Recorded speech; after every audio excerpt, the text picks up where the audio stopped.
नमस्कार मित्रांनो, चांगलं चॅनलमध्ये आपलं स्वागत आहे। मित्रांनो, ओबीसी आरक्षण संपल्याच्या नैराश्यातून बीड जिल्ह्यातील बदरापूर येथील व्यक्तीने आत्महत्या केल्याची धक्कादायक घटना घडलेली आहे। निवृत्ती पांडुरंग यादव असे या व्यक्तीचे नाव असून त्यांनी आपल्या शेतातील झाडास गळफास घेऊन जीवन संपवलेलं आहे। गावात बसून इतर लोकांशी बोलताना त्यांनी ओबीसी आरक्षण आता संपुष्टात आल्याची खंत व्यक्त केली होती।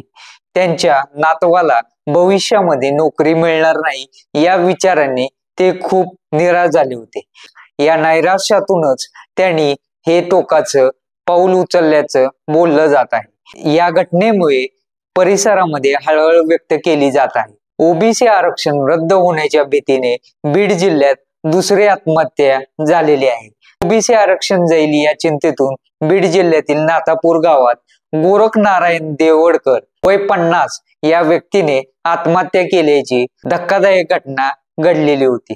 देवडकर यांच्या कुटुंबियांनी दिलेल्या माहितीनुसार त्यांना 5 मुली असून त्यापैकी 2 मुली पोलीस भरतीची तयारी करत आहेत। मात्र आरक्षणाच्या सध्याच्या स्थितीमुळे त्यांच्या शिक्षणाचे आणि भवितव्याचे काय होईल या विचाराने ते खूप चिंतेत होते। या नैराश्यातून त्यांनी हे टोकाचं पाऊल उचललं होतं। तर मित्रांनो, ही होती आताची बातमी। व्हिडिओ वर आपल्या प्रतिक्रिया नक्कीच द्या आणि आपल्या मित्रांपर्यंत व्हिडिओ शेअर नक्की करा। धन्यवाद।